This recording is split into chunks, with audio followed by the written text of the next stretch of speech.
Every year when we look at the familiar stories of the 10 Makos, I try to look for an insight, something that could teach us beyond just the stories that we recall and what we think and what we discuss at the Haggadah, but deeper insights that HaKadosh Baruch Hu, that the Torah tucked away into the details of the Makos. And one, I believe, emerges from a fascinating medrash. The medrash says that the Makos were divided into groups. We have different groupings, Tetzach, Chadash, Be'achav, but the way that the medrash describes the groupings is that there were 10 Makos, and 3 Makos were brought by Moshe, 3 were brought by Aharon, 3 were brought by Hashem, and 1 Makkah was brought by all 3 of them together, Moshe, Aharon, and Hashem. Which Makkah?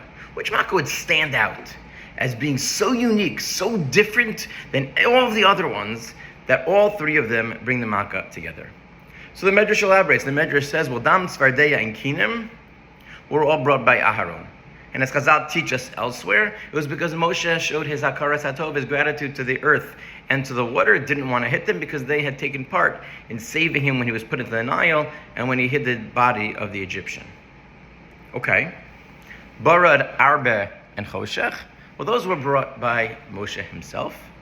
And Arov, Dever, and Makas Bechoros were under the dominion of the Ribono Shel Olam. So what's left? Which one did we miss? Which is the only Makkah that's brought by all 3 together? The answer is Shchin. Shchin. Shchin, of all the Makkahs, head of boils, stand out from all those, that this one specifically needs that Hashem, Aaron, and Moshe bring the Makkah together. And the Psukim describe, and the Medrash further elaborates, that Hashem told Moshe and Aaron to fill their hands with ashes from the furnace, and miraculously Aaron put his hands into Moshe's hand as well, and Moshe threw the entire amount heavenward, whereupon Hashem changed it to boils that fell upon the Egyptians. All 3 participated in this Makkah. But what's the significance? Why Shchin of all Makkos? Why the need and distress that all 3 of them were involved? V'ach Getlinger in his Parish on Chumash cites a Chazal that the Makkah of Shchin was brought upon the Egyptians not for what they did to the Jews, but what they said about the Jews. This does not imply that there was no physical enslavement of the Jews and that there was no punishment for that. Of course there was. But that was done through other Makkos. This Makkah was different. This Makkah was unique. And this was just one aspect of the punishment that they received. And he explains beautifully based on this. The hint is in the way the Makkah was implemented. Is because Lashon Hara harms 2.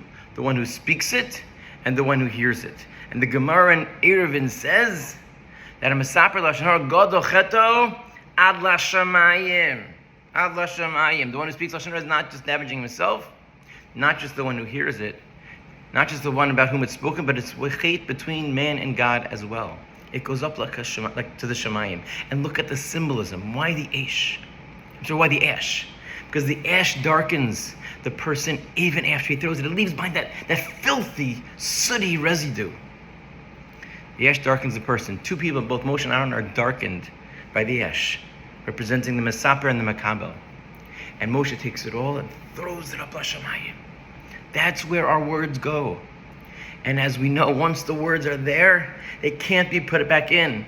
As the story goes of the person who said Lashon Hara goes to the rabbi and wants to do tshuva. How do I do tshuva for speaking Lashon Hara? He tells him, take a pillow, open it up, shake out all of the feathers, and wait for the wind to come. And after the wind comes, he says, okay, I'm done. I did tshuva. I said, no, now go and gather all of those feathers and stuff them back into the cup. That's impossible. Exactly. The damage that is caused by our words is so great and goes so far that we can't just take it away. It would seem that Hashem reveals to us here that part of what's essential in our new nation is to be careful about how we speak. The Golus of Mitzrayim began with what? Vayaveh Yosef es dibasam ra'a el aviham. They were talking about each other. He spoke about his brothers. His brothers did the same. Look who's coming! Look who's coming! The dreamer is coming! And this is a tremendous nisayon that we have. It's what's unique about Shchin. It might not stand out as such an incredible Makkah, but the depth of this lesson is certainly a critical one. Part of the biyachad, of the coming together that we need, is to be careful. It's so easy nowadays to say something and send it by a text and a WhatsApp and a video and a comment, and it's all over the place. It's impossible to take back. And therefore, it's a lesson that we need to remember, even more than previous generations, how careful we are with what we say, how we use our words to build, to grow, to bring people up, and not Rahman al the opposite, that we shouldn't have the soot, the filth of our words covering us. We should be able to be mitahar ourselves, we should be able to clean ourselves off, and with that, usher in a period of Geula.